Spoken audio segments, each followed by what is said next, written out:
अस्सलाम वालेकुम एवरीवन, तव्हां सभिनी खे इंडस डायलॉग में भलीकार कजे थो। इहा अॼु असांजी जेका मल्टी डायमेंशनल डिस्कशन आहे, यानी घण रुखी जेका ॻाल्हि ॿोल आहे, उन में जेको आहे असां वटि वहीद चांडियो मौजूदु आहे। आऊं उन जे करे एक्साइटेड आहियां, छाकाणि त असीं अॼु उन्हनि मौज़ूअनि ते या उन्हनि मामलनि ते डिस्कस करणु वञूं पिया जेको मुंहिंजो पर्सनल इंट्रस्ट बि आहे। ऐं वहीद चांडीअ जी ख़ासियत इहा आहे त हू फिलासफ़ी पढ़ियल आहे सिंधी यूनिवर्सिटी मां। सो पाण वहीद वटि हलूं था। वहीद वारा मां शायदि असां सां गॾु। सो वहीद कीअं आहियो तव्हां? ख़ुशि आहियो? ठीकु आहियो? चङा भला? बिल्कुलु हफ़ीज़, बिल्कुलु ठीकु आहियां। तव्हां ॿुधायो, तव्हांजी तबियत बहितर आहे? ठीकु आहे। हा, मुंहिंजी तबियत ठीक। सो कीअं पियो हले वर्ल्ड कप? वर्ल्ड कप तव्हां ॾिसो पिया, वर्ल्ड कप तमामु शानदार हले पियो। कुझु दोस्तनि जी जेका प्रोडिक्शन हुई, ऐं असां बि कुझु प्रोडिक्शन्स कयूं हुयूं, उन्हनि जे मुताबिक़ उहे प्रोडिक्शन कुझु त दुरुस्त साबित थियूं, कुझु ज़ाहिर अपसेट थिया आहिनि जेके असीं तसवर न कया। पर इहा वर्ल्ड कप जी हिकिड़ी ख़ासियत हूंदी आहे, तमामु वॾियुनि टीमूं नंढियुनि टीमुनि खां बि हाराईंदियूं आहिनि। बहरहाल रोमांचिक हिकिड़ो जेको कप थियणु खपे उहो थी रहियो आहे। कुझु वन साइडेड मुक़ाबला थिया आहिनि, पर कुझु वरी अहिड़ा ज़बरदस्त मुक़ाबला थिया आहिनि जिन हिकिड़ी मैजिकल मूवमेंट्स जेके आहिनि, जेके हमेशह यादि रहंदा आहिनि, ओड़ो वर्ल्ड कप ॾिसण लाइ मिली रहियो आहे असांखे। सही। सो हूं त पाण जेके सोशल साइंस जा शागिर्द उन्हनि खे मैथमेटिक कोन ईंदी आहे, पोइ हाणे हिसाब किताब लॻायो भला, नंबर 1 कीअं थी पहुचे सघे सेमीफाइनल में? नंबर 1 जा चांसिस त मतिलबु ज़ीरो थी चुका आहिनि मुंहिंजे ख़्याल में, छाकाणि त जेका टीम ॾिसो न, हिकिड़े जेके दोस्त चवनि था त इक्वेशन्स असां तॾहिं लॻायूं जॾहिं उहा टीम पाण बि राउंड खटे। उहा पाण टीम राउंड कोन पई खटे, उहो चए पई त ॿी टीम हाराए, टीं टीम हाराए, ॿियनि टीमुनि जो बि असां वर्ल्ड कप ख़राब था करे। सो सही मुंहिंजे आहे। ख़्याल में जेका इक्वेशन्स जेका हाणे मैथमेटिकली जेका असांखे थोरी घणी मैथमेटिक्स अचे थी, वंड कट त ईंदी हूंदी, उन जे हिसाब सां वंड कट जे हिसाब सां पाकिस्तान प्यारो कोन थो अचे नंबर 1। ऐं इन जे हिसाब सां मूंखे लॻे थो त जेके टॉप टीमूं क्वालिफाई कंदियूं उहे इंडिया ऐं ऑस्ट्रेलिया, साउथ अफ्रीका ऐं न्यूज़ीलैंड इहे खेॾनि थियूं। पर कुझु चांसिस श्रीलंका खे बि आहिनि, पर पाकिस्तान वटि नेट रन रेट बि तमामु घटि आहे, ऐं मैचूं बि जेके ईंदड़ उन जूं 3 आहिनि उहे तमामु टफ टीमुनि सां आहिनि, पंहिंजी इंग्लैंड ऐं न्यूज़ीलैंड। ऐं मूं जीअं चयो त ऑस्ट्रेलिया पंहिंजनि 3-4 राउंडनि जो जेको आहे सो पलांद पाकिस्तान खां कढंदी बायूं, ऐं हाणे इंग्लैंड बि ॾिसजो त पाकिस्तान मां बायूं कढंदी। इहे सभु मूंखे ईअं थो लॻे, जेका हुननि जी हिकिड़ी थी चुकी आहे डिफेंडिंग चैंपियन। सो मूंखे नथो लॻे त पाकिस्तान नंबर 1 टीम जेका सोकॉल्ड आहे टीम, उहा क्वालिफाई करे सघे थी ईंदड़ राउंडनि जे लाइ। सो हा, ऑन पेपर जेको आहे इंग्लैंड ॾाढी मज़बूत टीम आहे। ख़ैर, सो तव्हां फिलासफ़ी पढ़िया आहियो सिंधी यूनिवर्सिटी मां, ऐं फ़लसफ़े खे असांजे अदीबनि, जेके सिंधी अदीब आहिनि, उन्हनि एॾो ॾुखियो करे पेश कयो आहे जो माना ॻाल्हि सम्झ में ई कोन थी अचे त दुनिया में ॾुखी में ॾुखी शइ वाक़ई में फ़लसफ़ो या न। सो वाक़ई में इहो एतिरो ॾुखियो आहे जेकॾहिं तव्हां उन खे माना आसान, या मूंखे इंक्लूडिंग मी या सिंधी माण्हुनि खे तव्हां सम्झायो त फ़लसफ़ो आहे छा? ॾिसो, फ़लसफ़ो जेको बुनियादी तौरु जेका तव्हां चयो त, या जेके असांजे अदीबनि या जेके असांजा माण्हू आहिनि, हिकिड़ो आम तसवर बि आहे त जेका असां अहिड़ी ॻाल्हि करे छॾींदा आहियूं जेका मंतक लॉजिक आहे, अहिड़ी शइ हूंदी आहे जेका असांखे सम्झ में न ईंदी आहे। मिसाल तौरु अहिड़ी ॻाल्हि करे त जेका असांजो दिमाग़ चकराइजी वेंदो आहे, या इलॉजिकल ॻाल्हि हूंदी आहे, पोइ बि सम्झो यार फ़लसफ़ियाणी ॻाल्हि करे छॾी। उनजे चवण जो मक़सदु इहो हूंदो आहे त अहिड़ी ॻाल्हि करे छॾी थी जेका असांजे सम्झ खां बालातर आहे। हालांकि फ़लसफ़ो इहो न आहे, फ़लसफ़ो त शयुनि खे आसान करे पेश कंदो आहे। ठीकु आहे। हाणे फ़लसफ़े जा जेके बुनियादी जेके सवाल हूंदा आहिनि, लाइफ आहे, एग्ज़िस्टेंस आहे, काइनात आहे, दुनिया आहे, अख़लाक़ियात आहे, उन्हनि सभिनी शयुनि खे आसान तरीक़े सां, मतिलबु मंतकी रेशनली उन्हनि खे अटेम्प्ट करणु आहे। रेशनली अटेम्प्ट करणु माना उहे शयूं जेके अक़ल उनखे सम्झे, अक़ल उनखे तसवर करे, अक़ल जे उहे सम्झ में अचनि इंसान जे, रेशनल अटेम्प्ट ई हिनखे चइबो आहे। मतिलबु उनजे पोयां लॉजिक हुजे, उनजे पोयां दलील हुजे, उनजे पोयां अहिड़ी शइ हुजे जेका आम माण्हू खे बि सम्झ में अचे।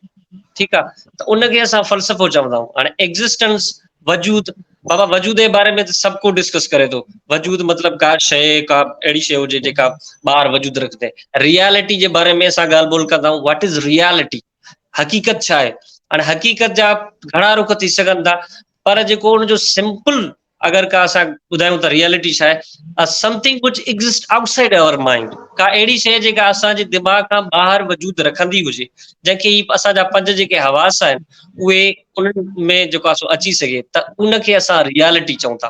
हालांकि ॾिस केॾो वजूद जो हिकिड़ो या हिकिड़ी रियलिटी जो हिकिड़ो आसान तरीक़ो आहे, अहिड़ी शइ जेका असांजे दिमाग़ खां ॿाहिरि वजूद रखंदी हुजे उहा हक़ीक़त आहे। छाकाणि दिमाग़ जे अंदरि त ख़्याल वजूद रखनि था, दिमाग़ जे अंदरि असांजूं अहिड़ियूं शयूं वजूद रखनि थियूं जेके एग्ज़िस्टेंस जिन खे न बि हूंदी आहे। हिकिड़ो ॾिसो, असां हिकिड़ी अहिड़ी सोसाइटी जो तसवर कयूं था, मिसाल असां प्लेटो खे वठूं, अफलातून खे। अफलातून जी जेका रिपब्लिक किताब खे असां वठूं था, जेका उहो रियासत जो हिकिड़ो ढांचो ॿुधाए थो त रियासत हीअं हुअणु खपे, उनखे असां आइडियल रियासत चऊं था। ठीकु आहे, हिकिड़ी अहिड़ी शइ जेका वजूद रखे त कोन थी, पर हू उनजे दिमाग़ जे अंदरि वजूद रखे थी त हिकु अहिड़ी रियासत हुजणु खपे जंहिंजा हुक्मरान जेके हुजनि उहे फ़लसफ़ी हुजनि। हुक्मरान फ़लसफ़ी हूंदा त उन्हनि खे ख़बर हूंदी त व्हाट इज़ जस्टिस, इंसाफ़ छा आहे। हिकु फ़लसफ़ी बहितर तरीक़े सां इंसाफ़ खे जस्टिफाई करे सघे थो ऐं इंसाफ़ खे सम्झी सघे थो, छाकाणि त हू फ़लसफ़ी आहे, ऐं जे करे हू इंसाफ़ जे ज़रिए समाज जे अंदरि हिकिड़ी जेका सो मतिलबु स्टेबिलिटी आणे सघे थो।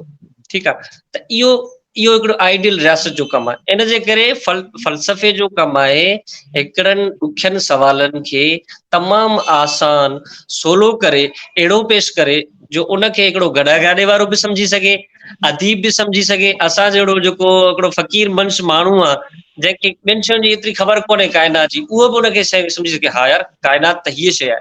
त इहो जेको पहिरियों कॉन्सेप्ट तव्हां जेका ॿुधायो त बाबा फ़लसफ़ो खे अहिड़ी बला आहे जेका असांखे सम्झ में कोन थी अचे ऐं सभु उन्हनि खां डिॼनि था, त अलाए कहिड़ी शइ आहे। हालांकि अहिड़ी का बि ॻाल्हि कोन्हे।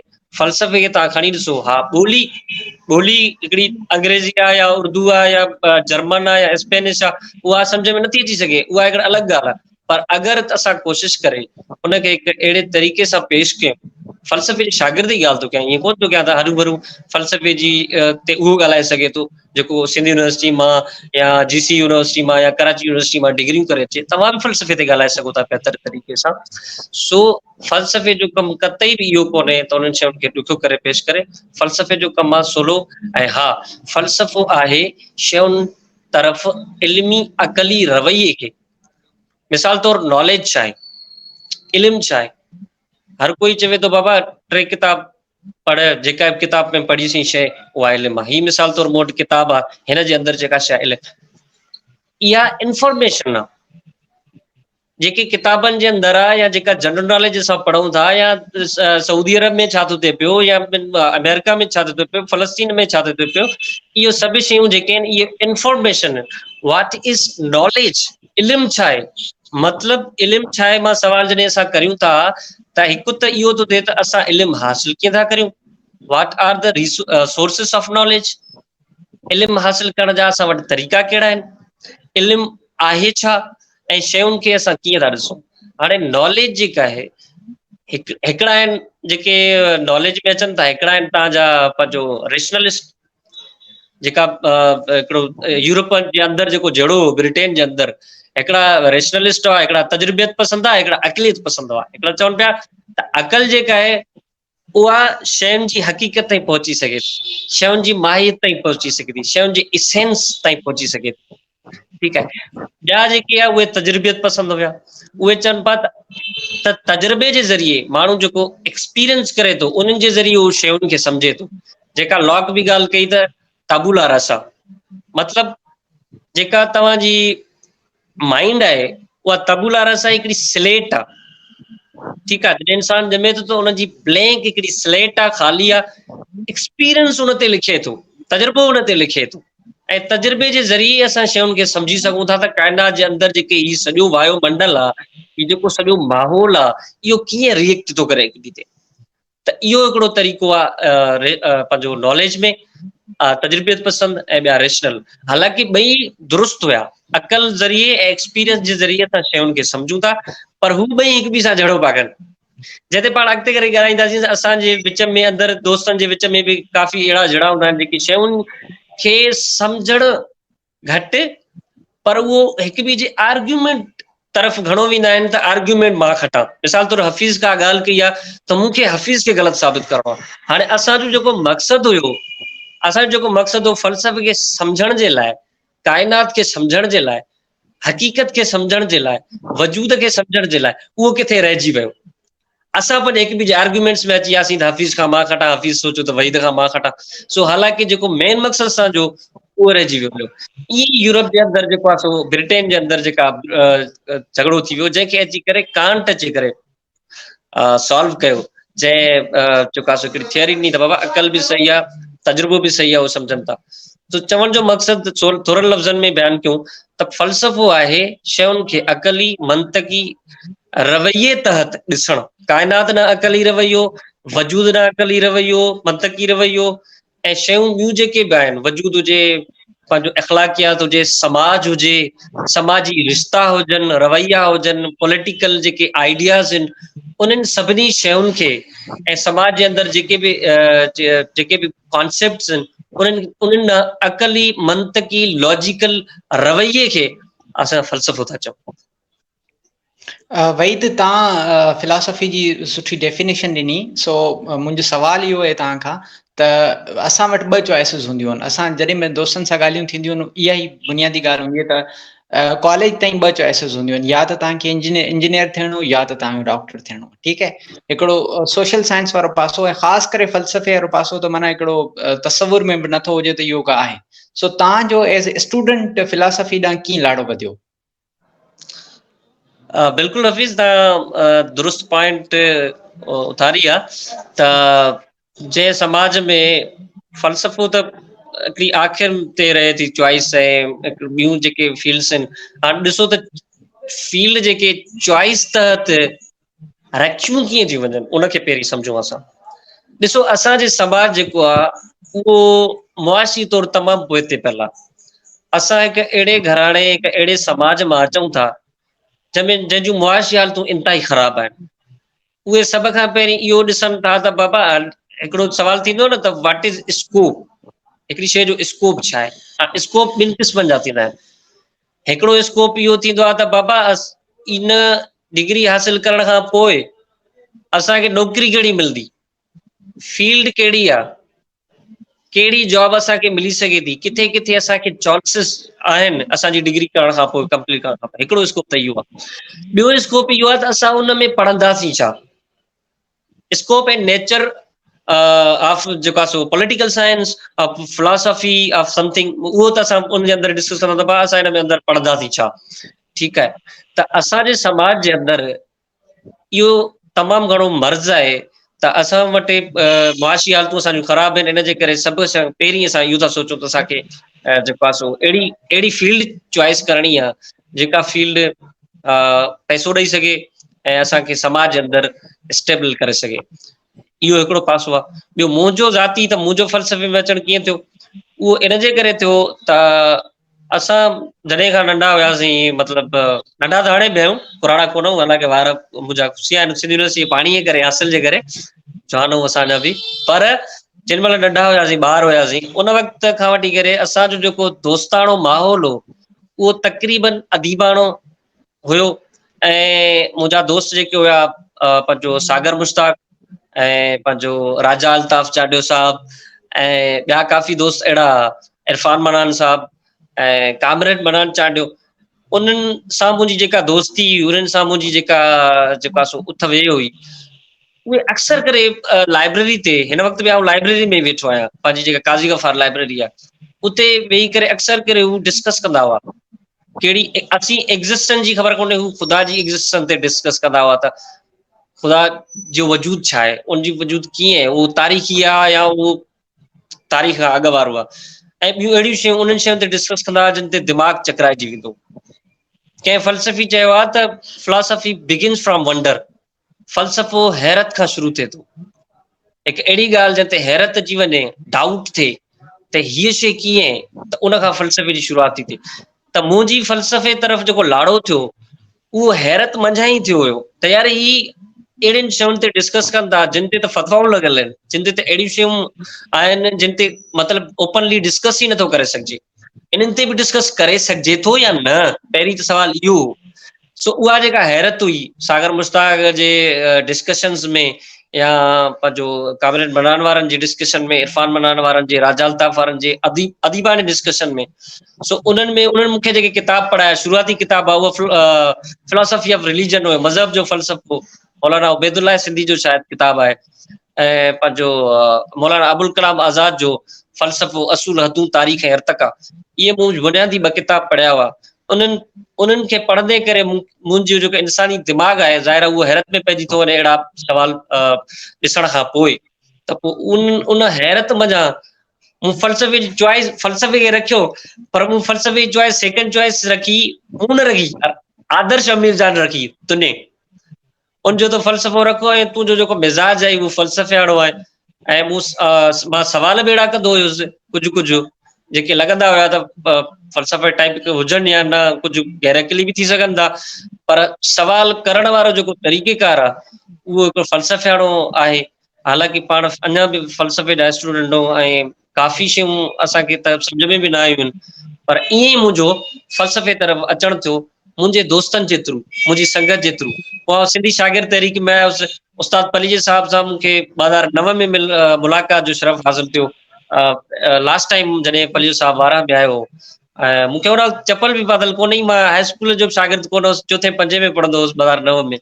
सो उन सां जॾहिं मिलियुसि ऐं हुनजी तकरीर ॿुधमि, ऐं उन खां पोइ मूं यूट्यूब ते पंहिंजो 2011-12 जे दौरान जॾहिं पलीजे साहब जूं तकरीरूं ॿुधियूं या ॿिया जेके माण्हू या उन्हनि जूं डिस्कशन्स ॿुधियूं, त इन तरीक़े सां ऐं कुझु यारी चवंदा आहिनि न दोस्त ऐं यार खारींदा आहिनि, सो उहे दोस्तनि यारनि मूंखे खारियो ऐं फ़लसफ़े तरफ़ मुंहिंजो अचणु थियो, ईअं ई मुंहिंजो फ़लसफ़े तरफ़ लाड़ो थियो।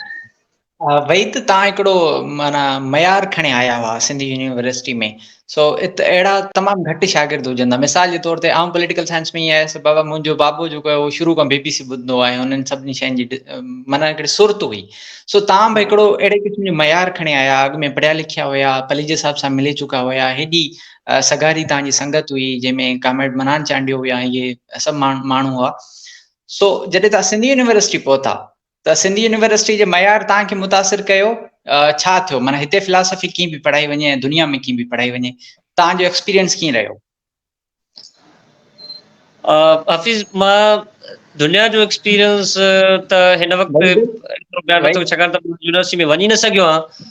बाक़ी हालांकि दुनिया सां कंपेयर कंदासीं त पोइ ज़ाहिर आहे असांखे मञणो पवंदो त दुनिया वटि जेका फ़लसफ़े या ॿियनि शयुनि जे लाइ ॿियनि मुख़्तलिफ़ फील्डुनि में जेके सहूलियतूं मुयसरु आहिनि या जेके शयूं मुयसरु आहिनि या जिन जो तरीक़ेकार आहे, ज़ाहिर आहे उन सां असां कम्पीट नथा करे सघूं, इहो एक्सेप्ट करिणो पवंदो। असांखे पोइ कहिड़ो बि डिपार्टमेंट हुजे, तव्हांजो पॉलिटिकल साइंस हुजे, असांजो फिलोसफी हुजे, फिज़िक्स हुजे, केमिस्ट्री हुजे, बायो हुजे, बॉटनी हुजे, MBA BBA हुजे, उहो असां उन सां कम्पीट नथा करे सघूं। हा, ईअं करे सघूं था त असां छा पढ़ियोसीं ऐं फ़लसफ़े डिपार्टमेंट अचण खां पोइ असांखे कहिड़ी सम्झ में शयूं आहियूं। सो इहा ॻाल्हि त क्लियर आहे त असां दुनिया जी जेका हिकिड़ी लेवल आहे शयुनि खे परखण जी, इल्मी या जेको आहे सो तालीमी, उन सां असां अञा घणो पोइ आहियूं। असां दुनिया जी कहिड़ी ॻाल्हि था कयूं, असां पंजाबी यूनिवर्सिटियुनि सां कम्पीट नथा करे सघूं। जेको उन्हनि जो तालीमी मयार आहे, उन्हनि जो जेको तालीमी काइज़म जो मयार आहे या GC जो मयार आहे या पंहिंजो उनजो मयार आहे, उनखे नथा करे सघूं। बाक़ी इहो आहे त इनखे असां कंपेयर करे सघूं था त जेको असांखे माहौल सिंधी यूनिवर्सिटी जे, मां पंहिंजी फिलोसफी डिपार्टमेंट जी ॻाल्हि कयां त सिंधी यूनिवर्सिटी में फिलोसफी डिपार्टमेंट जे अंदरि जेको माहौल आहे उहो नथो सम्झां त कराची यूनिवर्सिटी में हूंदो। कराची यूनिवर्सिटी में मां थी आयो आहियां, त उते दोस्तनि सां कचहरियूं कयूं आहिनि, ऐं पंजाब यूनिवर्सिटी में कुझु दोस्त पढ़ंदा काइज़म में, त हुन में ॾिसूं था त असांखे उस्तादनि जेको हिकिड़ो असांखे माहौल ॾिनो, ॾिसो न, शागिर्द ऐं उस्ताद जो अगरि दोस्ताणो रवैयो आहे, दोस्ताणो तालुक आहे, त शागिर्द खे बि इंट्रस्ट थींदो आहे शयुनि खे सम्झण जो ऐं उन्हनि खे परखण जो, ऐं उन्हनि खे इंट्रस्ट थींदो आहे त इन्हनि शयुनि खे सम्झां। ऐं जॾहिं तव्हांखे हिकिड़ो प्यार मोहबत सां पढ़ायो वेंदो आहे ऐं तव्हां एक्सपेक्टेशन्स रखियूं वेंदियूं आहिनि ऐं तव्हांखे इनकरेज कयो वेंदो आहे, त तव्हां चवंदो आहे यार ही इनकरेजमेंट मिले थी मूंखे ऐं इन मुताबिक़ मूंखे हिकिड़ो करिणो पवंदो। पर हिकिड़ो तव्हांखे असांखे चयो वञे दीज़ आर बैक बेंचर्स, ही बैक बेंचर आहिनि, कुझु कोन कंदा, हीअं कंदा, हिननि जो त कम ई आहे, तव्हांखे बूस्टअप न कयो वेंदो, तव्हांखे इनकरेज न कयो वेंदो, त चवंदा आहिनि त थुक लानत सां माण्हू कोन सुधरंदो आहे, थुक लानत जेतिरी कयो त उहो उन्हनि ते थी वेंदो आहे. सो इन जे करे जेको माहौल असांखे सिंधी यूनिवर्सिटी फिलॉसफी डिपार्टमेंट में सर बिशारत अब्बासी, साईं राशिद दाऊद पोटरो साहब, साईं नवीद संदीलो साहब, मैडम अमर सिंधू साहिबा ऐं पंहिंजो अयाज़ मुगेरी साहिब, उन्हनि जेको ॾिनो त मुंहिंजे ख़्याल में मुंहिंजी डेवलपमेंट में मां पर्सनली ॻाल्हि कयां, मां एतिरी लेवल जो फ़लसफ़े जो शागिर्द कोन आहियां, पर जेको कुझु मूंखे अचे थो सो उन्हनि जी हिकिड़ी मूंखे बूस्टअप कयो हुयो उन्हनि पढ़ाइण जो तरीक़ो. ऐं हालांकि काफ़ी दोस्त आहिनि, उन्हनि जा सवाल हूंदा जेके अंदरि फ़लसफ़े डिपार्टमेंट में न आया आहिनि, त असांजो जेको लेक्चर हूंदो आहे उहो फॉर्मल न हूंदो आहे, उहो फॉर्मल न हूंदो आहे, उहो इनफॉर्मल तरीक़े सां हूंदो आहे. मतिलबु ईअं न हूंदो आहे त यार चुप, ईअं न, तव्हां सवाल लेक्चर जे अध में बि करे सघो था अगरि तव्हांखे कहिड़ी ॻाल्हि जेको आहे सो सम्झ में न आई आहे. हिकिड़ा हूंदा आहिनि तव्हां लेक्चर कंप्लीट थिए तव्हां सवाल तव्हां अध में बि करे सघो था, उनजो तव्हांखे जवाबु, छाकाणि त इहो असां सम्झूं था त आख़िरी लेक्चर ताईं उहो सवाल असांखे जेको 5-6 मिंट में असांखे सवाल आहे उहो आख़िर ताईं अलाए रहंदो अलाए न, छाकाणि त ॿिया कॉन्सेप्ट बि अचनि था फ़लसफ़े जे अंदरि. ऐं फ़लसफ़ो हिकु अहिड़ी वसी फील्ड आहे जो हिकिड़े टॉपिक के सां निकिरणु, फ़लसफ़े जो इहो ई मसइलो आहे त हिकिड़े टॉपिक खे सॉल्व करण लाइ निकिरंदो आहे त 1000 ॿिया मसइला अची वेंदा आहिनि. असां पहिरें मसइले खे हल करण लाइ 1000 मसइला ॿिया बि मसइला हल कंदा आहियूं, पहिरियों मसइलो हल थींदो ई कोन्हे, उते ई रहिजी वेंदो आहे. सो मुंहिंजे ख़्याल में फ़लसफ़े डिपार्टमेंट जे अंदरि जेको माहौल आहे उहो तमामु ज़बरदस्त आहे हिकिड़े स्टूडेंट जे लाइ, ख़ासि करे फ़लसफ़े जे स्टूडेंट जे लाइ, ख़ासि करे हिकु अहिड़े स्टूडेंट जे लाइ जेको हिकिड़ो सवाल उथारे थो. बाक़ी एज़ अ यूनिवर्सिटी जी जॾहिं तव्हां सॼी ॻाल्हि कयो था त पोइ त उनजी इंतिज़ामिया ते सवाल उथारे सघजनि था, छाकाणि त उन्हनि जी पोइ उहे बजट जी बि ॻाल्हि कनि था, ॿियनि मामलनि जी बि ॻाल्हि कनि था. सो उहे त तव्हांखे बि ख़बर आहे, तव्हां 4-5 साल पढ़ी आया, ॿिया दोस्त पढ़ी आया आहिनि. बाक़ी जेसीं ताईं माहौल जी ॻाल्हि आहे, फ़लसफ़े डिपार्टमेंट जे अंदरि ज़बरदस्त माहौल असांखे ॾिनो वियो. हा, सियासी मामला, सियासी जेके असां जूं पंहिंजो इख़्तिलाफ़ हुया उहे असां रखंदा हुआसीं, ऐं डाइवर्सिटी हुई. Bisharat Abbasi is a Marxist आहे, ma'am Umar Sindhu she is a feminist आहे, ऐं साईं पंहिंजो नवीद संदीलो साहब इज़ एग्ज़िस्टेंशलिस्ट. मुंहिंजे ख़्याल में वजूदियत पसंदि वधीक मूंखे लॻंदो आहे, वजूदियत पसंदि या वजूदियत जेके वधीक क़रीब लॻंदो आहे. साईं राशिद दाऊद पोटरो वरी मार्क्सिस्ट. त हिकिड़ी डाइवर्सिटी जेका हुई उन्हनि में असां काफ़ी शयूं सिखियूं. ऐं साईं अयाज़ मुगेरी साहब सुफ़ियाणे क़िस्म जो माण्हू आहे, उन ते असरु आहे साईं जावेद भुट्टो साहब जो. सो त इहे जेके डाइवर्सिटी हुई थॉट्स जी ऐं जेका मकतब फ़िक्रनि जी, त उन्हनि जेको आहे तमामु घणो माहौल असांखे ॾिनो ऐं उन सिखण लाइ माहौल ॾिनो. ऐं ॿिया दोस्त ऐं असांजे डिपार्टमेंट अंदरि ॿिया दोस्त बि अगरि डिपार्टमेंट सां ताल्लुक रखनि था, नथा रखनि, उहे अची करे लेक्चर अटेंड करे सघनि था. उहो सभिनी जे लाइ ओपन आहे. फ़लसफ़े जीअं बाक़ाइदे सुकरात जे लाइ ओपन हूंदो, सुकरात जे बैठक में कोई वेही सघे थो. सो माहौल असांजो अहिड़े तरीक़े सां आहे, इन में को वधा जी ॻाल्हि कोन्हे, इन में कंहिं खुटा जी ॻाल्हि कोन्हे, जेको जीअं माहौल हुयो मूं तव्हां सां ईअं शेयर कयो. हा, सियासी इख़्तिलाफ़ हुया, रखियासीं, उन ते असांखे एप्रिशिएट बि कयो वियो. कॾहिं कॾहिं असांजा जेके आर्ग्यूमेंट्स हुआ, कॾहिं कॾहिं असांजा जेके दलील हुआ, कॾहिं कॾहिं असांजा डिस्कशन हीटेड बि थी वेंदा हुया. हाणे तव्हां ॾिसो, जे उस्ताद ऐं शागिर्द जे विच में डिस्कशन हीटेड थी वञे त तव्हां सम्झी सघो था त उहो माहौल कहिड़ो हूंदो. जो तव्हांखे इहा बि शइ आहे त तव्हां उस्ताद सां आर्ग्यूमेंट में हीटेड बि थी वञो त हू तव्हांखे एतिरो माहौल ॾेई सघनि था, एतिरो तव्हांखे चई सघनि था त तव्हां कयो. त मुंहिंजे ख़्याल में सिंध जे दोस्तनि खे अगरि फ़लसफ़े में वञणु खपे त सिंध यूनिवर्सिटी में आहे, बाक़ाइदे कराची यूनिवर्सिटी में तव्हां ॾिठो आहे त मुला वेठा आहिनि, असांजी हुननि सां लॻे कोन थी फ़लसफ़े जे अंदरि. सो ॿिया बि मामला आहिनि, बहरहाल इहे शयूं ईअं आहिनि, वधीक दोस्त उते वञी करे उते ऑब्ज़र्व करे सघनि था. तव्हांजी ॻाल्हि ॿुधे आउं सोचां पियो त तव्हां सां पहिरीं छो कोन मुलाक़ात थी, त फिलासफ़ी जा क्लासिस त घटि में घटि वठे वठिजनि हा. न, तव्हां हाणे बि वठी सघो था अगरि तव्हां जामशोर में आहियो. असांजे विझण जो मक़सदु न आहे. वई साईं, हाणे ॻाल्हि खे अॻिते वधाईंदे, ही जेको टिकटॉक जी एज आहे, हिन में नौजवान जेको आहे उहो 60 सेकेंड्स में इंफॉर्मेशन हुनखे खपे थी ऐं सभु शयूं सम्झणु चाहिनि था. ठीकु आहे. सो अहिड़े में फ़लसफ़े जो समाजी कार्य कीअं, इहो सवाल पहिरीं आऊं करे आयसि, उहो सम्झाइजे कीअं. सो उन जो समाज ते इम्पेक्ट कहिड़ो थो पए ऐं उहे नौजवान कीअं राग़िब थियनि था, बाबा हिन जो हिकिड़ो समाजी असर आहे, हिन खे पढ़णु ज़रूरी आहे, हिन खे सम्झणु ज़रूरी आहे. सो इन में कहिड़ियूं शयूं ज़रूरी आहिनि? असांजो हिकिड़ो दोस्त ॻाल्हि कंदो त तव्हां वटि जेकॾहिं सिंध में अदीब थियणो या ॾाहो थियणो आहे न, पोइ 5-7 अहिड़ियूं टर्मिनोलॉजीस यादि करियो जेके माण्हुनि खे सम्झ में न अचनि। सो जेकॾहिं इहो किस्सो रहियो त हिननि नौजवाननि खे पाण सम्झाए न सघंदासीं, या जेके पाण त अञा शागिर्द आहियूं, जेके असांजा उस्ताद आहिनि या सियासी पार्टियूं आहिनि, उहे सम्झाए न सघंदियूं। सो छा था चवणु चाहियो इन ॻाल्हि ते? ॾिसो, टिकटॉक जी जेका एज आहे हिन वक़्तु, ऐं इन खां इनकार बि नथो करे सघिजे, दुनिया तमामु घणी फास्ट थी चुकी आहे। उन में जेका इंफॉर्मेशन आहे उहा सेकंडनि जे ज़रिए माण्हू हासिल करणु चाहिनि था। ऐं इहा ॻाल्हि सही आहे त जॾहिं असां यूनिवर्सिटी में पढ़ूं था त असां तरजीह किताब खां वधीक कहिड़े 10 मिंटनि जे लेक्चर खे ॾींदा आहियूं, त असां 10 मिंटनि में उहे शयूं कवर करे सघूं। हेॾो वॾो किताब केरु पढ़ंदो, असांखे पेपर बि कढणो आहे। त इहा जेका तकड़ वारो माहौल आहे, इहो सॼो जो सॼो हिकिड़ी दुनिया आहे जेका हिकिड़े फास्ट थी चुकी आहे, ऐं उन दुनिया जे मुताबिक़ अगरि असां शयुनि खे न हलंदासीं त ज़ाहिर आहे असां पोते रहिजी वेंदासीं।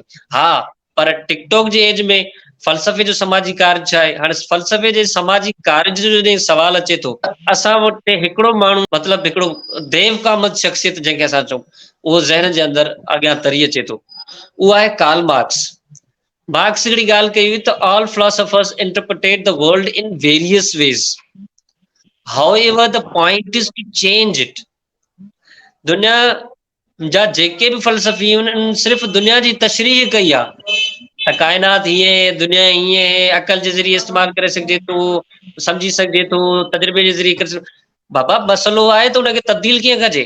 असल मसइलो त तब्दीली जो आहे न। तशरीह त तव्हां हज़ारे करे छॾियूं। त फ़लसफ़े जो समाजी कारजी इहो आहे त उहो समाज जे अंदरि जेके बि शयूं आहिनि उन्हनि जो तनक़ीदी, रुथलेस क्रिटिसिज़म, जीअं मार्क्स चवंदो, बेरहम तनक़ीद। समाजी फ़लसफ़े जो कार्य जी इहो आहे त समाज जे अंदरि जेके बि शयूं आहिनि, जेके बि तस्वर आहिनि, जेके बि आइडियोलॉजीज़ आहिनि, जेके बि समाजी रिश्ता आहिनि, जेके बि सियासी हलचल आहिनि, उन्हनि जो क्रिटिकल जाइज़ो वठी करे, ठीकु आहे, उनजो क्रिटिकल तनक़ीदी जाइज़ो वठी करे उन तनक़ीदी जाइज़े मुताबिक़ उनजे हिकिड़ी अल्टरनेटिव बि पेश करे।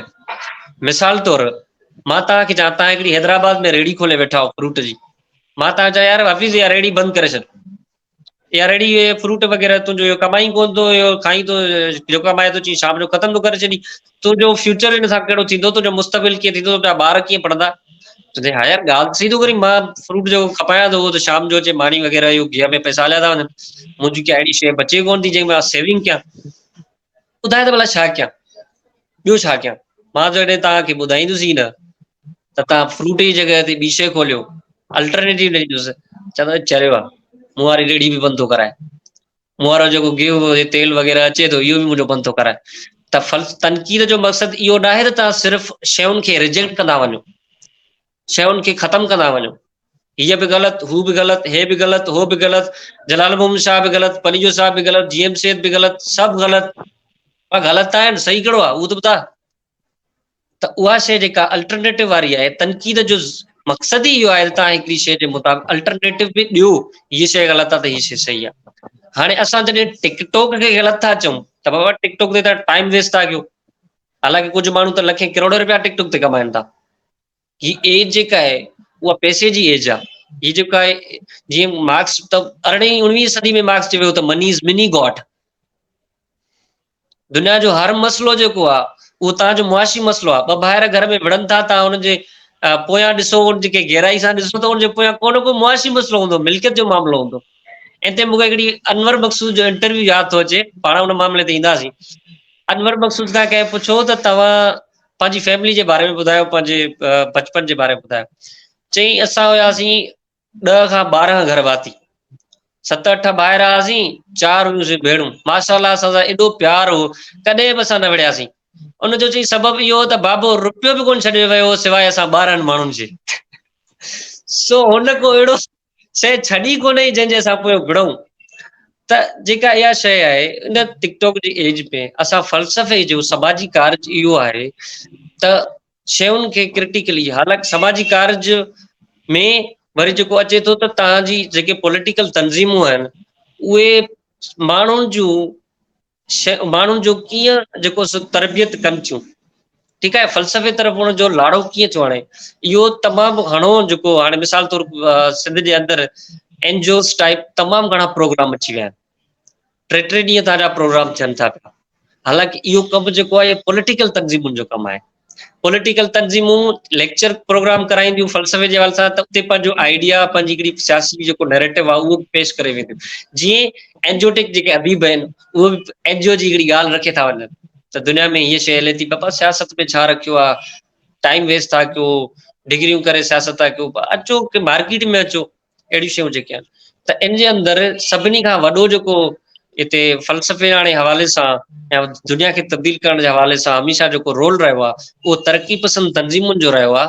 त उन्हनि माण्हुनि खे हिकिड़ा लेक्चर, नंढड़े टाइप जा लेक्चर, अरबुर वॾा कोन हुजनि, असां त उअं ई कंदा आहियूं ॿनियुनि में, चौराहनि ते। असां तव्हां वटि को जेको आहे सो आहे कोन एतिरो पैसो जो असां वॾा होटल बुक कराए सघूं यारनि जी, पर असां किथे बि करे सघूं था, दोस्तनि सां वेहूं था, उनखे फ़लसफ़े जे बारे में ॿुधाइण, फ़लसफ़े जे बारे में सम्झाइण त दुनिया खे कीअं तब्दील करिबो आहे, दुनिया खे त बाद में तब्दील कंदासीं, पहिरीं पंहिंजे दिमाग़ खे कीअं तब्दील कंदासीं। त इहे शयूं जेके आहिनि फ़लसफ़े तरफ़ लाड़ो जेको आहे उहो अहिड़े रीति करे सघिजे थो त उन में सियासी तंज़ीमुनि जो तमामु वॾो रोल आहे, जेको शायदि असांजो सियासी तंज़ीम का बि हिन वक़्तु कोन करे रही आहे, जंहिंखे इन तरफ़ ज़रूरु अचणु खपे। वहीद, तव्हां सुठो कयो जो तव्हां सियासी तंज़ीमुनि जी ॻाल्हि कई। मुंहिंजो जेको अॻियूं सवाल हो या अॻी जेका ॻाल्हि हुई उहो उन ई रीति हुई। जॾहिं तव्हां इन पूरी ॻाल्हि खे ॾिसूं था त असांजे समाजी वायुमंडल खे या सियासत खे की अहिड़ियूं धुरियूं हाईजेक करे चुकियूं आहिनि जिनखे हाईजेक न करणु घुरिजे आहे। जी तव्हां ई ॻाल्हि कई त जेकॾहिं इन पूरे सिस्टम खे NGOs हाईजेक करे चुकी आहे, जंहिंजो कमु जेको आहे पॉलिटिकल पार्टीज़ जो। सो असांजी पॉलिटिकल पार्टीज़ अलाए कहिड़ी एक्टिविटीज़ में लॻियूं पियूं। मिसाल जे तौर ते सोशल मीडिया ते ॻाल्हि करियां थो त जॾहिं बि रसूल बख्श पलेजा साहिब जी अचे थी वरसी, आरिसा साहिब जी वरसी अचे थी, साईं GM सेठ जी वरसी अचे थी, त तव्हां ॾिठो हूंदो सिंध में इहे ॿ वॾा जेके धुड़ा आहिनि या फ़िकर आहिनि, हिकिड़ो पलेजा साहिब जो, ॿियो साईं GM सेठ वारो, पोइ हिक ॿिए खे कहिड़ा कहिड़ा लफ़्ज़ ॻाल्हाइनि था ऐं कहिड़ी कहिड़ी ट्रोलिंग थिए थी। भाई उहे तव्हांजा गॾियल अॻुवान बि त थी सघनि था न, आइडियोलॉजिकल डिफरेंस थी सघे थो, पर हिकिड़ी इहा जेको सियासी तरबियत आहे, माना असीं मशहूर कंहिं ॿिए वजह सां आहियूं, ठीकु आहे। सो छा चवणु चाहींदो इन पूरी ट्रोलिंग ते? ॾिसो, तव्हां जेका हिन ट्रोलिंग जी ॻाल्हि कई या तव्हां जेका हिन वरसी जी ॻाल्हि कई, वरसी जी अचे थी पलेजा साहिब जी हुजे, आरिसर साहिब जी हुजे, साईं GM सेठ जी हुजे, उन ते तव्हां अक्सर करे ॾिठो हूंदो तमामु घटि माण्हू हूंदा जेके मतिलबु उहे तमामु घटि माण्हू तरबियत याफ़्ता माण्हू हूंदा जेके इन्हनि टिनि शख़्सियतुनि खे घटि वधि ॻाल्हाइनि या उन्हनि जे हिकिड़े सियासी, उन्हनि जे इल्मी अदबी पोरे खे नज़रअंदाज़ करे उन्हनि खे नाज़ेबा लफ़्ज़ ॻाल्हाईंदा हुजनि। तरबियत याफ़्ता जी ॻाल्हि थो कयां। जेके पॉलिटिकल तंज़ीमुनि सां घणा माण्हू उहे आहिनि जेके धड़ में आहिनि, मतिलबु धड़ उहो आहे जंहिंजो कोई वाली रखवालो ई कोन्हे, जंहिंजी तरबियत ई कोन्हे। हालांकि पॉलिटिकल तंज़ीमूं जेके सभ खां पहिरीं जेका शइ असांखे सम्झाईंदियूं आहिनि उहा हूंदी आहे अख़लाक़ियात। त तव्हांखे पंहिंजा आर्ग्यूमेंट पुटअप कीअं करणा आहिनि। तव्हांखे अगरि पलेजा साहिब जे पारां दलील ॾियणो आहे त पलेजा साहिब जो कहिड़ो कमु आहे जेको एक्स्ट्रा ऑर्डिनरी आहे, कहिड़ो अहिड़ो कमु आहे जेको हुनजो तमामु ज़बरदस्त कमु आहे, हुनजो आॾो पॉइंट तव्हां रखो। साईं GM सेठ जो केॾो वॾो कमु आहे जेको तव्हां हुनजो आॾो रखो, या साईं आरिसर साहिब जो कहिड़ो वॾो कमु आहे जेको, मतिलबु सियासी तरबियत तव्हांखे सभ खां पहिरीं अख़लाक़ियात सम्झाईंदी आहे, लफ़्ज़नि जी चूंड सम्झाईंदी आहे त कहिड़े माण्हू जे लाइ कहिड़े। इहे तमामु एॾियूं वॾियूं 3 शख़्सियतूं आहिनि सिंध जूं, जिन खां बिना सिंध जी सियासत जो तसवर बि नथो करे सघिजे। त अहिड़नि माण्हुनि खे जेका ट्रोलिंग थिए थी त घणे क़दुरु उहे कनि था जेके सियासी तंज़ीमुनि सां हिननि जो वास्तो बि कोन्हे। आइडियोलॉजिकली वास्तो आहे, आइडियोलॉजिकली ऐं तंज़ीमी वास्ते में फ़र्क़ु थिए थो हफ़ीज़। तंज़ीमी वास्तो जेको आहे उहो पॉलिटिकल तंज़ीम सां तव्हांजो रिश्तो हुजे, तव्हां हुन सां गॾियल आहियो, तव्हां हुनजा हिसो आहियो, तव्हां वटि हुनजी मेंबरशिप आहे। हीउ त हिकिड़ो धड़ आहे जेको हले थो, उन ते घणो माण्हू जेके आहिनि उते एतिरो कनि बि नथा। ऐं असांजे तव्हांजी एतिरी इल्मी एप्रोच ई कोन्हे, एतिरी इल्मी लेवल बि कोन्हे जो असां साईं GM सैयद जहिड़ी शख़्सियत जे बारे में असां कुझु अहिड़ा लफ़्ज़ ॻाल्हाए सघूं जेको हुन कमु कयो आहे, जेको हुन अदब में कमु कयो आहे, जेको हुन सियासत में कमु कयो आहे। जेको हुन सिंधी क़ौम खे क़ौम वारो तसवर ॾियण में जेको हुनजो हिसो आहे, भली तव्हां हुनखे हिकिड़ो कंट्रीब्यूशन, भली तव्हां हुनखे हिकिड़ो अबो न चओ, भली तव्हां हुनखे का अहिड़ी शइ न चओ, उहो तव्हांजो अलॻि आर्ग्यूमेंट थी सघनि था, पर हुन जेको कंट्रीब्यूशन आहे उहो एॾो त वॾो आहे जेको शायदि ॿियनि माण्हुनि जो, असां तव्हांजो या जेके तमामु वॾा स्कॉलर या जेके अदीब आहिनि या जेके तारीख़ी सियासतदान आहिनि उहे न आहिनि।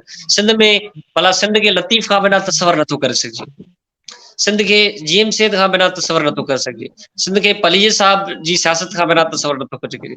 साईं आरीसर साहिब जी कुर्बानीनि ऐं साईं आरीसर साहिब जे फ़िक्र ऐं आरीसर साहिब जी जदोजहद खां बिना सिंध खे तसवर नथो करे सघिजे। ॿाहिरि जॾहिं वञो था तव्हांखे ख़बर पवे थी, पंजाब जे अंदरि वञो था, बलोचिस्तान जे अंदरि वञो था, या तव्हां कंहिं ॿियनि अहिड़नि खितनि में वञो था जिन खे इन्हनि टिनि शख़्सियतूं फेमिलियर आहिनि, मतलब उते तसवर उन्हनि खे सम्झो वियो आहे, उन्हनि खे पढ़ियो वियो आहे या उन्हनि खे ॿुधायो वियो आहे, त उहे तसवर नथा करे सघनि। सिंध जी ॻाल्हि अचे थी त जीएम सेठ जो तसवर अची थो वञे दिमाग़ जे अंदरि, सिंध जी ॻाल्हि थिए थी त पलीअ साहिब जो तसवर अची थो वञे। त मुंहिंजे ख़्याल में इहो जेको ट्रोल करण वारो जेको तरीक़ो आहे इहो तमामु ग़लति आहे, ऐं इन्हनि खे जेको आहे सो असां एतिरी अहमियत बि न ॾियूं। अहमियत ॾियूं सां असां हुनखे शेयर कयूं था या हुनखे पली साहिब जे बारे में को ॻाल्हाए थो त असां उनखे हेॾा जवाब था ॾियूं। हालांकि जवाब तव्हां उनखे ॾियो जंहिं आर्ग्यूमेंट अहिड़ा ॾिना हुजनि जंहिं पलीअ साहिब जी सियासत ते ॻाल्हायो हुजे, अख़लाक जे दायरे में, जंहिं पलीअ साहिब जे अदबी कम ते ॻाल्हायो हुजे, जंहिं साईं जीएम सेठ जे सियासी ऐं अदबी सफ़र ते ॻाल्हायो हुजे, जंहिं आरीसर साहिब जे ॻाल्हायो हुजे।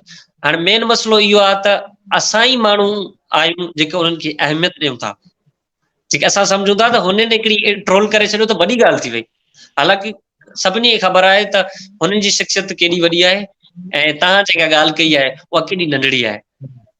त मुंहिंजे ख़्याल में इन्हनि खे का बि अहमियत ॾियण जी जेको आहे सो ज़रूरत कोन्हे, ऐं जेतिरी हुनखे अहमियत ॾींदो, कंहिं माण्हू चयो त हीअ जेका सदी आहे उहा अहमकनि जी सदी आहे, अहमकनि जी पज़ीराई जी सदी आहे।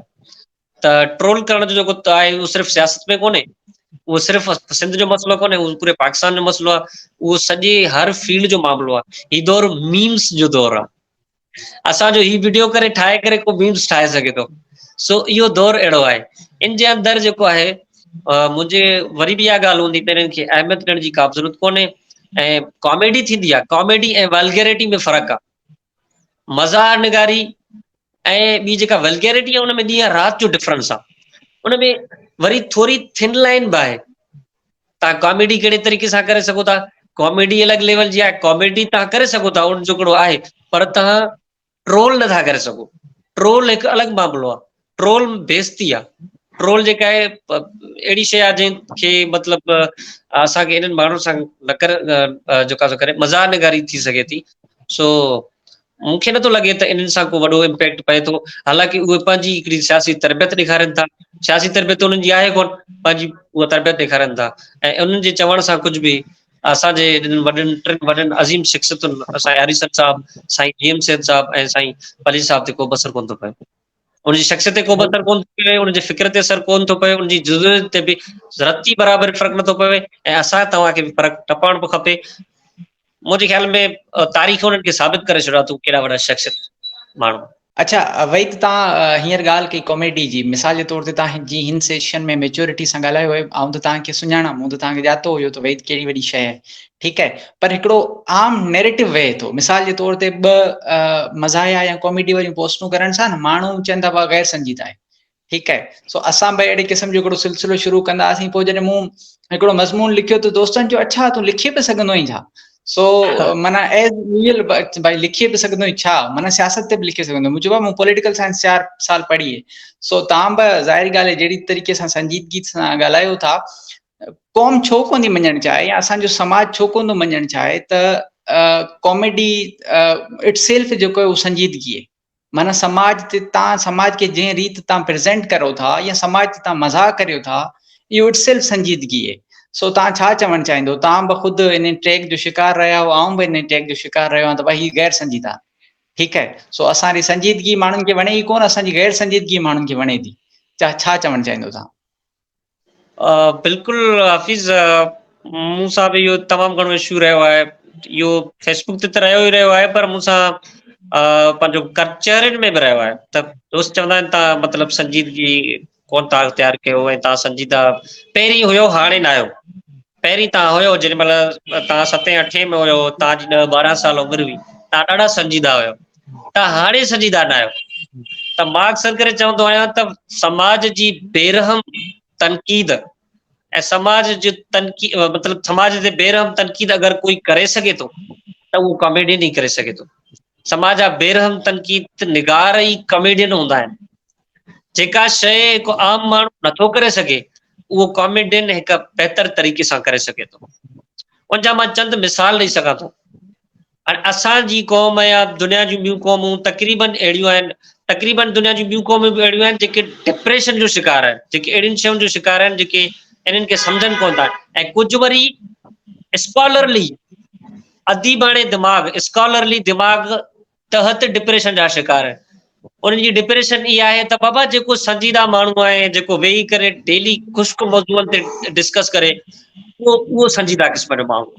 हाणे डेली वेही करे सुकरात ते मां बहस कयां, डेली वेही करे मां मार्क्स ते बहस कयां त पोइ मां संजीदा माण्हू आहियां, ईअं कोन थो थी सघे।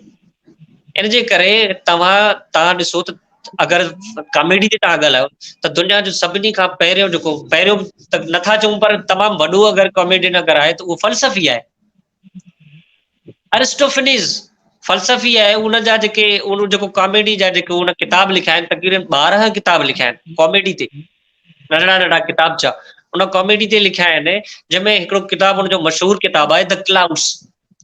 उन क्लाउड्स किताब में उन जेको आहे सो तनक़ीद कई आहे पंहिंजो सुकरात ते, मज़ाहिया वे में, मज़हबी पासो जेको सुकरात जो हुयो उन ते उन तनक़ीद कई आहे मज़ाहिया वे में। त उन फ़लसफ़े ऐं उन वक़्तु यूनान जे अंदरि 2400 साल पहिरीं जी मां ॻाल्हि थो कयां, असां 21 सदी में वेठा आहियूं।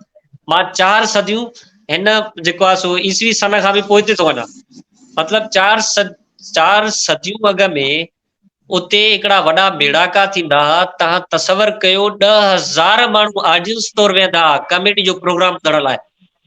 उते प्राइज़िस हूंदा हुआ, first prize, second prize, third prize, उहे हूंदियूं हुयूं। त इहो चवण त कॉमेडी गैर संजीदा माण्हुनि जो कमु आहे, बिल्कुलु ग़लति ॻाल्हि आहे। अरिस्टोफेनीज़ जे बारे में चयो वेंदो आहे त हुनजी जेका कॉमेडी हूंदी उहो उन वक़्तु इहो तसवर कयो हूंदो त इन प्रोग्राम में उहो वञे जेको दिमाग़ी तौरु मैच्योर आहे, जेको दिमाग़ी तौरु एडवांस आहे, उहो ई अरिस्टोफेनीज़ जे मज़ाक़नि खे सम्झी सघे थो, ॿियो नथो सम्झी सघे। वरी हिते मां चंद मिसाल तव्हांखे ॾियां पंहिंजो, असांजो वरी बि मां तव्हांखे मिसाल ॾियां अनवर मक़सूद जो। त मां तव्हां मां तसवर कंदो त हुनजी कॉमेडी में केॾी बेरहम तनक़ीद समायल आहे। अनवर मक़सूद चयो त बाबा असांजी माण्हुनि खे ख़बर न आहे, असांजी 99% फ़ौज जे करे सॼी आर्मी बदनाम आहे। हाणे 99% फ़ौज जे करे सॼी आर्मी बदनाम जो थी वई, पोइ हिते बचियो छा? त हाणे इन में ॾिसो केॾी बेरहम तनक़ीद समायल आहे। असीं वेठा खिलूं पर उनखे गहराई सां अगरि सम्झूं त उन केॾी वॾी ॻाल्हि करे छॾी। हाणे ॿी ॻाल्हि थो करे त बाबा अगरि खाना काबा पाकिस्तान में हुजे त उनजो जेको पेशमाम हुजे उहो रिटायर्ड आर्मी जनरल हुजे। त अहिड़े क़िस्म जूं जेके ॻाल्हि, हाणे ॾिसो हिन में मज़ाक़ बि आहे पर इन में बेरहम तनक़ीद बि समायल आहे। असांजी सिंध जे अंदरि मज़ाक़ निगारी में कहिड़ा माण्हू आहिनि, हलीम बिरोही खे छॾे करे, जिन बाक़ाइदे किताब लिखियो हुजे, जिन बाक़ाइदे संजीदगी, वरी कॉमेडी जी ॻाल्हि त कॉमेडी संजीदगी सां कई हुजे, अहिड़ा कहिड़ा माण्हू? हलीम बिरोही आहे। हलीम बिरोही जा कुझु जेके ॻाल्हियूं आहिनि उहे मां तव्हांखे रखियां। त हिकिड़ो दफ़ो हलीम बिरोही चयो त चईं मां थोरो देरि आयुसि त बाबा मूंखे चयो त काॾे वें? मां चयो यार दोस्तनि सां हुयुसि। चईं दोस्तनि सां छा पे कई? चईं दोस्तनि सां बियर पे पीती। चईं ॿुधाए मूंखे कावड़ में, चईं ॿुधाए मूंखे कहिड़ा दोस्त आहिनि तुंहिंजा? चईं बाबा ॾिस तूं मुंहिंजो पीउ आहीं, तोखे इहो हक़ हासिल आहे त मूंखे तूं सुधारी, मूंखे भली मोचड़ा हण, पर तोखे इहो हक़ हासिल न आहे तूं मुंहिंजे दोस्तनि खे सुधारी, मां तोखे नाला न ॿुधाईंदुसि। सो अहिड़े क़िस्म जूं जेके ॻाल्हियूं, अहिड़े क़िस्म जो माहौल, अहिड़े क़िस्म जूं जेके शयूं आहिनि, इन्हनि खे सम्झण जे लाइ असांखे कॉमेडी खे सम्झणो पवंदो, असांखे मज़ाक़ निगारी खे सम्झणो पवंदो। मां हिकिड़ो ॿियो मिसाल तव्हांखे ॾियां थो। पंहिंजो हलीम बागी जा हलीम बिरोही चवे त हिकिड़ो दफ़ो मां बस में वेठो हुअसि, हिकिड़ो आयो माण्हू हुण करे चई अस्सलाम वालेकुम, त मूं चयो वालेकुम सलाम। वरी ॿियो माण्हू आयो, उन बि भुण करे चयो अस्सलाम वालेकुम, मूं चयो वालेकुम सलाम। वरी टियों माण्हू आयो, उन बि भुण करे वेही करे हथ ॾेई करे चयो अस्सलाम वालेकुम, मूं चयो वालेकुम सलाम। मूं पोइ ते जो ॾिठो त 58 सीटूं ख़ाली हुयूं। मूं चयो त हाणे 58 भेरा मूंखे अस्सलाम वालेकुम चवंदो, मां खिसकी वियुसि। त अहिड़ी जेका मज़ाक निगारी आहे, अहिड़ी जेका शयूं आहिनि, उन्हनि खे सम्झण जे लाइ बि असांखे हिकिड़ी संजीदगी खपे ऐं असांखे संजीदा दिमाग़ खपनि। अहिड़ी जेका आहे सभिनी खां वधीक संजीदा माण्हुनि जो कमु आहे। भली दोस्त जो हिकिड़ो डिफरेंट ऑफ ओपिनियन थी सघे थो, डिफरेंट ऑफ थॉट थी सघे थो, पर मुंहिंजी नज़र में समाज जा सभिनी खां वधीक बेरहम तनक़ीद निगार जेके थींदा आहिनि, उहे कॉमेडियन थींदा आहिनि। उन्हनि खे संजीदगी सां सम्झण जी ज़रूरत आहे, उन्हनि खे परखण जी ज़रूरत आहे, उन्हनि खे थोरो हिकिड़ो टाइम ॾेई करे उन्हनि खे अंडरस्टैंड करण जी ज़रूरत आहे। ऐं तव्हां जूं ॻाल्हियूं जेके हूंदियूं आहिनि ॾाढियूं संजीदगी हूंदियूं आहिनि। मां बि कोशिशि कंदो आहियां त उन्हनि में संजीदगी हुजे, पर उन्हनि खे सिर्फ़ु हिकिड़ो पासो नज़र थो अचे, ॿियो पासो नज़र नथो अचे। त हुन में तव्हांजो, मुंहिंजो, अनवर बख्शू जो, हलीम बिरोही जो ऐं पंहिंजा ॿिया अरिस्टोफिनीस जो, कपिल शर्मा जो या ॿियनि जो न आहे। पंहिंजी ज़ाती ज़िंदगी में त असां संजीदा थोरा आहियूं, संजीदगी सां कयूं था। काफ़ी भेरा सिंध पब्लिक सर्विस कमीशन में बि अप्लाई कयो आहे, उन में बि ॾिसी थो पियो करप्शन लॻी पई आहे। छा कयूं, काॾे वञूं? पंहिंजी फ्रस्ट्रेशन खे ख़तमु करण जे लाइ असां कुझु शयूं अहिड़ियूं करियूं था। सो इन में कुझु दोस्त ॿिया बि खिलनि था, असां बि खिलूं था, बड़ी मज़ो था करे वठूं। ऐं इन में तनक़ीद बि संभाल आहे। थोरो दोस्तनि खे गुज़ारिश आहे त इन्हनि मज़ाहिर निगारी खे थोरो असां संजीदगी इख़्तियार कयूं, तव्हां थोरो संजीदगी सां उन्हनि खे सम्झण जी कोशिशि कयो। सो मज़ाहिर निगारी तमामु वहीद सची तो ॿुधायां, अॼु 8हों सेशन आहे द इंडस डायलॉग, बट मूं ॾाढो इंजॉय कयो ड्यूरिंग द सेशन। मूं ॾाढो इंजॉय कयो ऐं अहिड़ो शायदि सेशन माना जंहिंमें आउं केतिरो खिलियो हुजां, हेतिरी संजीदगी हुजे, माना हेतिरा ॻरा सवाल हुजनि, उन्हनि जे अहिड़ा जेको आहे उहो जवाब हुजनि, सफ़ा घटि मिलिया आहिनि। सो सची में मूंखे दिलि सां, अञा रिकॉर्डिंग हले थी पई, कन्फेस कयां थो त one of the best ever session आहे जेको मूं हीअं रिकॉर्ड कयो आहे। सो तव्हांजी वॾी महिरबानी, तव्हां टाइम ॾिनो ऐं मुस्तक़बिल में बि इनशाला पाण ॻाल्हियूं कंदा रहंदासीं। हाणे आख़िरी गुज़ारिश इहा आहे त कुझु किताब, उहो तव्हांजा सजेस्ट कयल किताब आउं बि पढ़ंदुसि। सो किताब सजेस्ट कयो दोस्तनि जे लाइ, माण्हुनि जे लाइ, जीअं दोस्त पढ़े सघनि ऐं शयुनि खे सम्झे सघनि, ऐं पोइ पाण सेशन खे ख़तमु कंदासीं। जी, फ़लसफ़े जे हवाले सां अगरि किताब मां चवां त बुनियादी तौर मां फ़लसफ़े जो शागिर्दु आहियां, त फ़लसफ़ो तमामु ज़रूरी आहे शयुनि खे सम्झण लाइ। पाण डिस्कस बि कयोसीं त केॾो वॾो फ़लसफ़े अहमियत रखे थो समाज जी तरक़ी में, या समाज खे तब्दील करण में, या समाज जे अंदरि माण्हुनि जा जेके ख़्याल आहिनि उन्हनि खे तब्दील करण में। त मुंहिंजे ख़्याल में फ़लसफ़े में अगरि सिंधी में तव्हां किताब पढ़णु चाहियो था, सम्झणु चाहियो था, त साईं नवीद संदीले साहिब जो तमामु ज़बरदस्त किताबु आयो आहे फ़लसफ़े जी तारीख़ ते, यूनान जी तारीख़ उन ते आहे। ऐं उन जी हिकिड़ी ख़ासि ॻाल्हि इहा आहे त उन फ़लसफ़े खां अॻु वारे दौर खे बि डिस्कस कयो आहे, जेको तव्हांजो मैथोलॉजी वारो दौरु आहे। त फ़लसफ़े खां अॻु में कहिड़ियूं मैथोलॉजीज़ हुयूं, मौजूदु रखनि पियूं, ऐं उन खां पोइ फ़लसफ़े कीअं पाण खे अॻिते वधायो आहे। उतां मैथोलॉजीज़ मां ई फ़लसफ़ो जनमु वठंदो आहे, हिकिड़नि कूड़नि किसनि ख़्यालनि बेतुकिन ॻाल्हियुनि मां ई फ़लसफ़ो जनमु वठंदो आहे। जॾहिं दिमाग़ इंसान जो कमु कंदो आहे त ही बाबा शयूं कहिड़ियूं आहिनि, मिसाल त उनखे सम्झण जे लाइ उहो फ़लसफ़ो उनखे कंदो आहे। सो मुंहिंजे ख़्याल में पहिरियों साईं नवीद संदीले जो किताबु, ॿियो किताबु हीअ आहे पंहिंजो critical history of Greek philosophy, WT Stace जो किताबु आहे, शानदार किताबु आहे। इहो किताबु आसान इंग्लिश में बि लिखियलु आहे। इहे ॿ किताब फ़लसफ़े जे हवाले सां, सियासत खे सम्झण जे लाइ साईं जा बि किताब आहिनि, आलमी सियासत खे सम्झण जे लाइ साईं जेम्स जा बि किताब, हिकिड़ो किताबु मुंहिंजे अंडर आहे त हुनखे सिंधु देश छो आहे, छा लाइ, त साईं जे आइडिया खे त सम्झूं त साईं चवे छा थो, रिजेक्ट त बाद में कंदासीं, तनक़ीद बाद में कंदासीं, पहिरीं हुनखे सम्झूं। तो सियासी हवाले सां पलीअ साहिब जो बि किताबु ज़रूरु पढ़णु खपे।